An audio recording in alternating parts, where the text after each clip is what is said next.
আসসালামু আলাইকুম বন্ধুরা, আজকে আমি ইফতারে খাবো অক্টোপাস। আজকে খাবো বেগুনের অক্টোপাস। তাই গাছ থেকে দুইটা বেগুন ছিঁড়ে নিয়ে গেলাম। এরপর আপনাদের না দেখায় বেগুনটা সিলাই নিছি। এরপর 4-5টা ঠ্যাং বানাই নিবো কেটে কেটে বেগুনের। আর বাইগান। দেখতে পাচ্ছেন 4-5টা ঠ্যাং বানাই নিছি, এখন ভিজাই রাখতে হবে।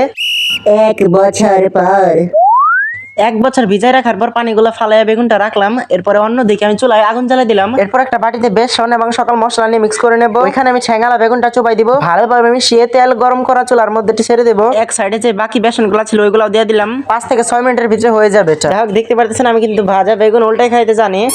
উল্টাই পাল্টাই যখন হয়ে গেল সেটা আমি নামাই নিলাম এবং ইফতারের টেবিলে পরিবেশন করলাম। খেজুর শসা, আঙুর, বেগুনি, ডালের বড়া, জিলাপি এবং বুট এবং স্পেশাল আমার অক্টোপাস ভাজা, মানে বেগুনের অক্টোপাস, এবং এদিকে আছে শরবত। দেখতে পাচ্ছেন সবকিছু সামনে নিয়ে আমি এখানে বসে রয়েছি। এরপর আজান হয়ে গেল। শরবত খেজুর খাওয়ার পর আমি অক্টোপাসটা খাওয়ার প্রস্তুতি নিতেছি। যখনই মুখে দিলাম, ইন্টারনেট অনেক দেখছি বাট আজকে নিজে বানায় বুঝতে পারলাম কত মজার। যাই হোক, আমি অন্য আইটেম খাইতে থেকে আপনি নতুন ব্লগের জন্য সাবস্ক্রাইব করে রাখুন।